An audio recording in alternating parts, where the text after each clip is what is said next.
Okay, good morning guys. आज हम बात करेंगे कंपोज़र के थ्रू जावास्क्रिप्ट का प्रैक्टिकल कैसे करते हैं। और हम चैप्टर नंबर 2 का प्रैक्टिकल कर चुके हैं, सीएसएस का।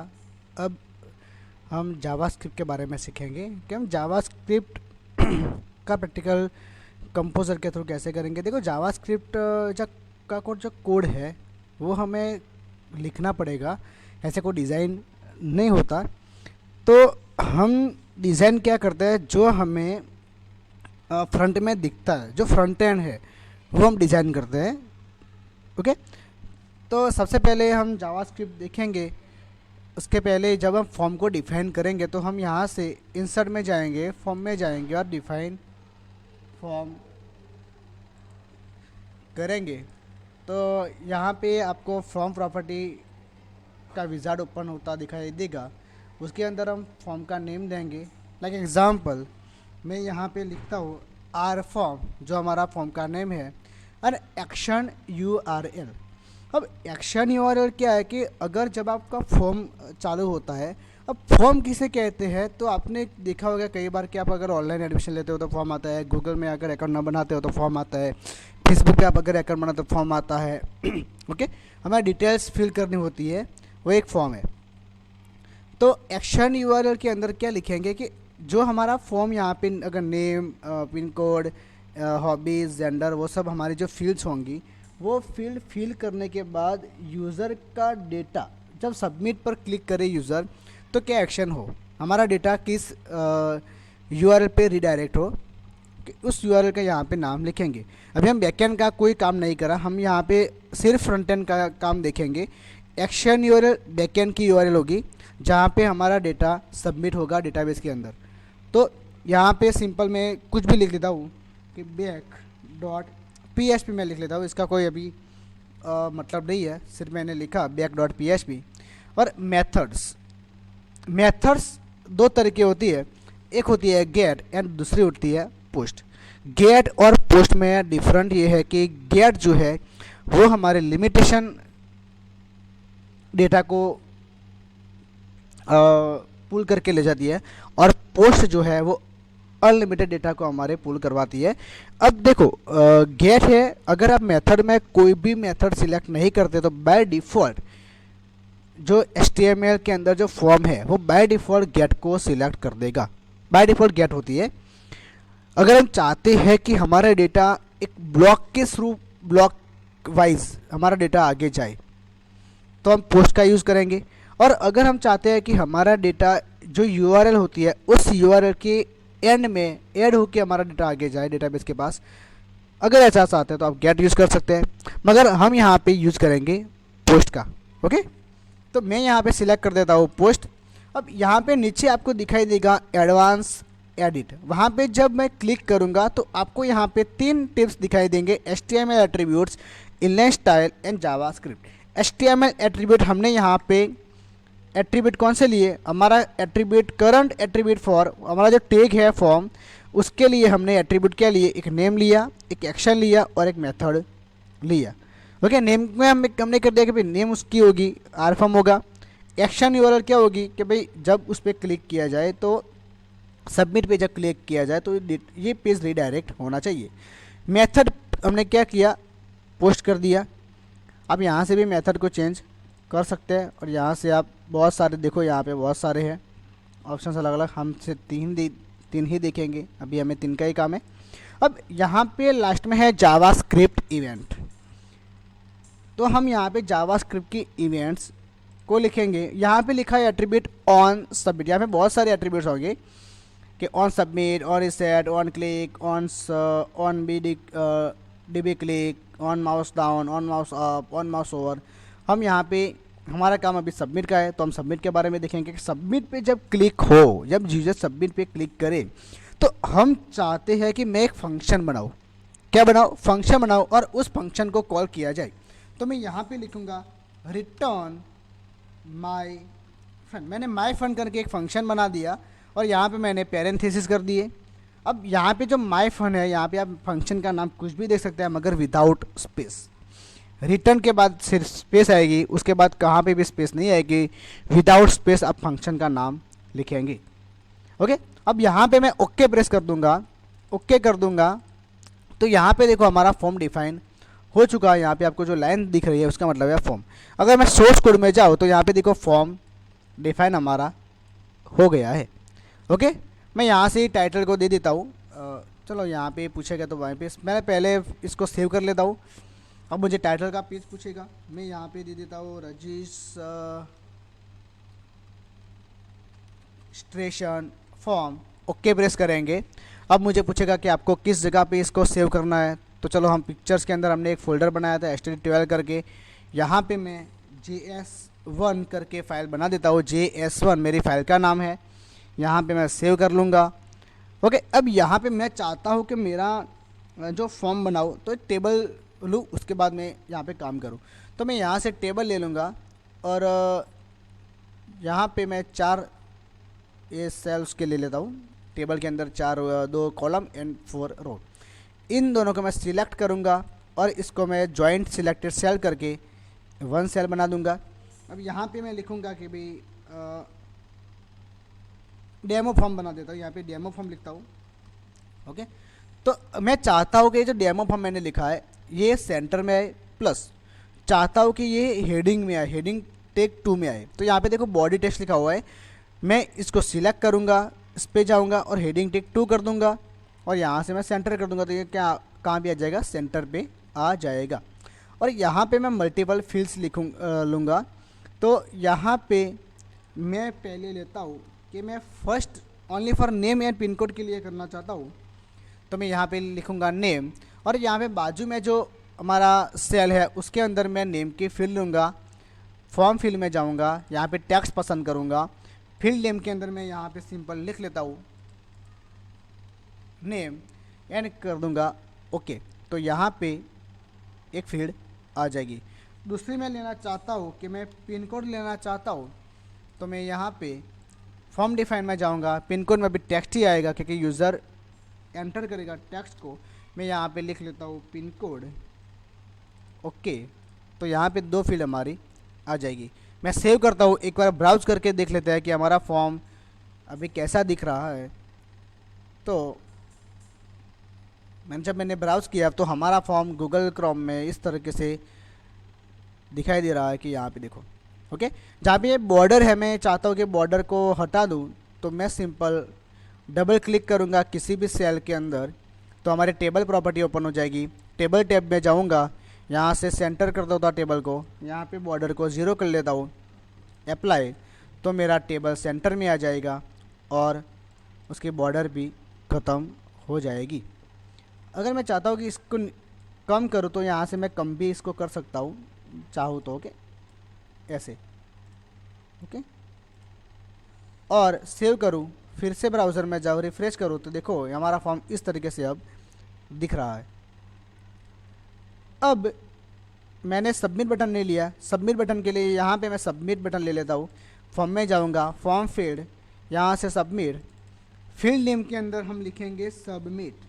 नीचे आप वैल्यू में कुछ भी दे सकते हो, रजिस्टर दे सकते हो, साइनअप दे सकते हो, सबमिट दे सकते हो। मैं यहाँ पे सिंपल सबमिट ही लिखूँगा ओके। एंड यहाँ पे दूसरा मैं बटन ले लेता हूँ रिसेट का, यहाँ पे रिसेट एंड यहाँ पे लिख लेता हूँ रीसेट ओके। सेव करेंगे, ब्राउज़र में जाएंगे, रिफ़्रेश करेंगे तो हमारे 2 बटन्स भी आ गए हैं, काम भी कर रहे हैं। क्योंकि काम के अंदर मैंने देखो यहाँ पे back.php पे हमारा पेज रीडायरेक्ट हो रहा है। हमने यहाँ पे फाइल नहीं बनाई है back.php, इसलिए यहाँ पे आपको ऐसा दिखाई दे रहा है ओके। अगर मैं ऐसा करूँ कि चलो अभी नहीं करना है, कोई दिक्कत नहीं है उसमें। अब हमें जावास्क्रिप्ट लिखनी है, किसके लिए, नेम और पिन कोड के लिए। तो हम जाएंगे सोर्स कोड के अंदर। सोर्स कोड के अंदर जाने के बाद हम यहाँ पे टाइटल के नीचे मैं यहाँ पे लिखूँगा स्क्रिप्ट एंड स्क्रिप्ट, जो जावास्क्रिप्ट का टैग होता है स्क्रिप्ट के अंदर, इन दोनों के बीच में हम जावास्क्रिप्ट लिखेंगे। तो मैंने फंक्शन बनाया था माई फन करके फंक्शन बनाया था। तो इस फंक्शन को मुझे कोड करना है। अब जब सबमिट बटन पे क्लिक होगा, यहाँ पे लिखा है ऑन सबमिट पे, जब सबमिट ऑन होगा तो रिटर्न करेगा किसको, माई फन को। मतलब कि माई फंक्शन के अंदर जो कोड होगा उसको रिटर्न करेगा। अब देखो सबसे पहले हमारे दो फील्ड है, नेम एंड पिन कोड, दोनों टेक्स्ट बॉक्स है। ओके, मतलब कि ऐसी कोई बॉक्स, ऐसे जो वैल्यू हम कीबोर्ड के थ्रू एंटर करेंगे उसके लिए हम वेरिएबल को डिफाइन करेंगे कि यहाँ पे मैं जब वैल्यू लिखूँगा उसको मुझे एक वेरिएबल में स्टोर भी करना होगा। ओके, तो उसके लिए हम क्या लिखेंगे, वेरिएबल बनाएंगे। तो जावास्क्रिप्ट के अंदर वेरिएबल बनाने के लिए यूज़ होता है var कीवर्ड, एक दूसरा कीवर्ड है लेट एंड दूसरा है कांस्टेंट। ओके, कांस्ट हम यहाँ पे वेर कीवर्ड का यूज़ करेंगे। अब मैं वेरिएबल बनाता हूँ एक्स करके, मैं चाहता हूँ कि एक्स के अंदर स्टोर हो जाए, क्या स्टोर हो जाए, मैं चाहता हूँ कि जो मेरा डॉक्यूमेंट है, मेरा ऑब्जेक्ट है डॉक्यूमेंट, उस डॉक्यूमेंट के अंदर मैंने एक फॉर्म बनाया है आर फॉर्म करके, आर फॉर्म, उसके अंदर मेरी फील्ड है नेम वाली, जो मेरी फील्ड है नेम, उसका जो इनपुट एलिमेंट है उसका जो नेम है यहाँ पे नेम, उसके अंदर जो वैल्यू आए नेम, वो भी वैल्यू इस एक्स के अंदर स्टोर हो जाए। ओके, तो यहाँ पे हम पहले एक्स के लिए जावास्क्रिप्ट यहाँ पे कोड लिखेंगे, लॉजिक यूज़ करेंगे। मैं करता हूँ इफ़, मैंने यहाँ पे इफ़ का ब्लॉक लिख लिया। अब मैं करता हूँ कि भाई एक्स की वैल्यू क्या हो, ऐसे ब्लैंक हो तो मैसेज शो होना चाहिए। तो मैं यहाँ पे कंडीशन लिखूँगा एक्स इक्वल इक्वल, यहाँ पे आपको स्पेस नहीं देनी है, नहीं तो स्पेस एक वैल्यू कहलाएगी। ओके, एक्स इक्वल इक्वल कुछ नहीं। ओके, तो यहाँ पे मैं लिखूँगा अगर ऐसा होता है तो अलर्ट करो मैसेज को कि please enter your name, message होना चाहिए please enter your name, and यहाँ पे मैं लिखूँगा रिटर्न फॉल्स। मैंने सेव किया, अब यहाँ पे जाऊँगा, रिफ्रेश करूँगा, सबमिट करूँगा, तो यहाँ पे देखो प्लीज़ एंटर योर नेम। जब मैं यहाँ पे ओके प्रेस करूँगा तो यहाँ पे मैं आपको एक बात बताना चाहता हूँ, जब मैंने सबमिट किया, ओके किया, तो मेरा कर्सर यहाँ पे मुझे मैन्युअली क्लिक करना पड़ता है। देखो मुझे यहाँ पे नेम में मैन्युअली क्लिक करना पड़ता है। मैं चाहता हूँ कि जब मेरा सबमिट करूँ और जो ये मैसेज मुझे बता रहा है, जिस फील्ड के लिए ये मुझे मैसेज शो कर रहा है, अलर्ट कर रहा है, उसी फील्ड पे मेरा ऑटोमेटिकली कर्सर पहुँच जाए, ऐसे हो जाए। तो मैं यहाँ पे एक कोड को ऐड करूँगा, मैं अलर्ट के बाद लिखूँगा यहाँ पे जब ऐसा हो तो मैं चाहता हूँ कि डॉक्यूमेंट मेरा जो आर फॉर्म करके फॉर्म है उसके अंदर जो फील्ड है उस फील्ड पे फोकस करे, मेरा कर्सर उस फील्ड पे फोकस कर दे। सेव करूँगा, ब्राउज़र में जाऊँगा, रिफ्रेश करूँगा, अब देखना आप सबमिट पे करूँगा, ओके करूँगा, तो मेरा कर्सर यहाँ पे देखो ऑटोमेटिकली ब्लिंकिंग करने लगा। अब मैं नेम के अंदर लिख लेता हूँ भाई XYZ, अब सबमिट करता हूँ तो मेरा फॉर्म सबमिट हो जाता है। अब मैं चाहता हूँ कि मैं पिन कोड के लिए अब जावास्क्रिप्ट लिखूँ। अब पिन कोड के लिए क्या है कि पिन कोड के लिए 3 ऑप्शंस होते हैं। पहला ऑप्शन कि पिन कोड में पहली बात तो नल ना होना चाहिए, वैल्यू कम से कम होनी चाहिए। दूसरी बात, वैल्यू में कोई कैरेक्टर नहीं आने चाहिए। तीसरी बात कि वैल्यू के अंदर जो न्यूमेरिक वैल्यू है वो 6 से कम, 6 से ज़्यादा ना होनी चाहिए, ओनली फॉर 6 डिजिट ही होना चाहिए। तो हम यहाँ पे 1 सेकंड, ओके क्लोज, हम यहाँ पे जावास्क्रिप्ट लिखेंगे एक और उसके लिए भी हमें वेरिएबल बनाना पड़ेगा क्योंकि पिन कोड के अंदर वैल्यू एज अ स्टोर होगी, कीबोर्ड के थ्रू आएगी value. y equal document dot are form dot, हमने उसका नेम लिखा था पिन कोड, आपको अगर याद हो तो जब हमने डिज़ाइन किया तो उसके अंदर हमने पिन कोड का यहाँ पे पिन कोड लिखा था। ओके, तो वो हमें यहाँ पे लिखना है, पिन कोड के अंदर ऐसे वैल्यू आएगी वो वैल्यू स्टोर होनी चाहिए। अब मैं यहाँ पे पिन कोड के लिए स्क्रिप्ट लिखूँगा, इफ़ y इक्वल इक्वल, अब मैंने इसको ये बना दिया है, मैंने इसकी वैल्यू इसके अंदर डाल दिया। अब y के लिए मुझे चेक करवाना है, तो अलर्ट क्या हो कि please enter your pin code, please आपका पिन कोड एंटर करो। अगर एंटर नहीं करता तो डॉक्यूमेंट डॉट कहाँ पे फोकस करें, डॉट पिन कोड वाले जो फील्ड है उस फील्ड पे फोकस कर दे हमारे कर्सर को।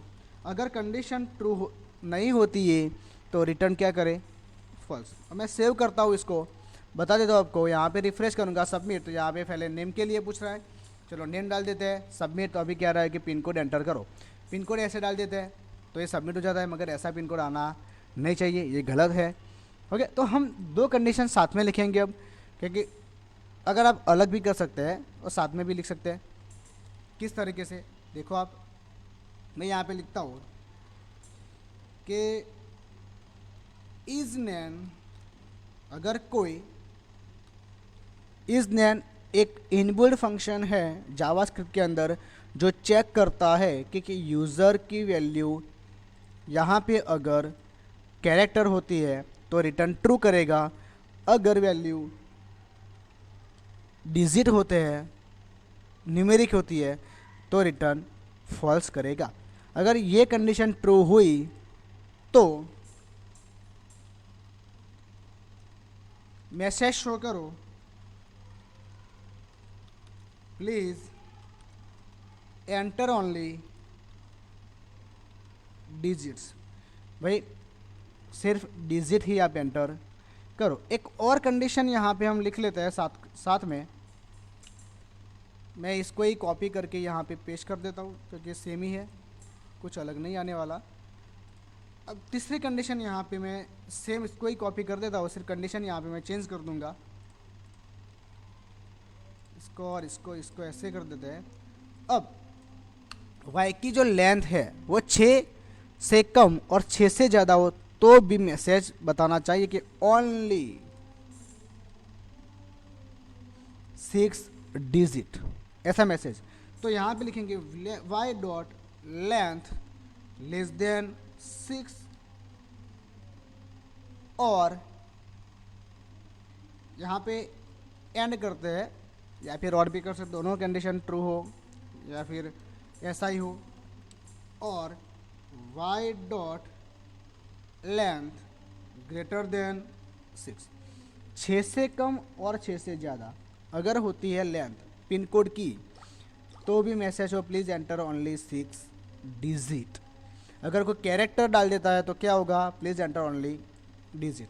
ओके, कंट्रोल एस करेंगे, सेव करेंगे, इसको ब्राउज़र में जाएंगे, रिफ्रेश करेंगे, सबमिट करेंगे। यहाँ पे प्लीज़ एंटर योर नेम, यहाँ पे लिख लेते हैं XYZ, सबमिट। यहाँ पे पहले कह रहे हैं please enter your pin code, हम यहाँ पे कैरेक्टर डाल देते हैं 6, फिर भी यहाँ प्लीज़ एंटर ओनली डिजिट्स, चलो डिजिट्स डाल देते हैं। Okay, please enter only digits, यहाँ पे मैंने 1 2 3 मैंने 3 डाला, please enter only 6 digit, 4 5 6 7 please enter only 6 digit. आपको 6 डिजिट ही देना है। अब मैं सबमिट करूँगा तो यहाँ पे हमारा फॉर्म सबमिट हो जाएगा। तो ये जावास्क्रिप्ट है, हमने वैलिडेशन चेक करवाया फॉर्म के लिए जावास्क्रिप्ट के थ्रू, नेम और पिन कोड के लिए। आप इसको प्रैक्टिस कर लेना, एक बार देख लेना किस तरीके से हमने यहाँ पे कोड लिखा है, किस तरीके से ये वर्क करती है। ओके, तो अल्लाह हाफिज़।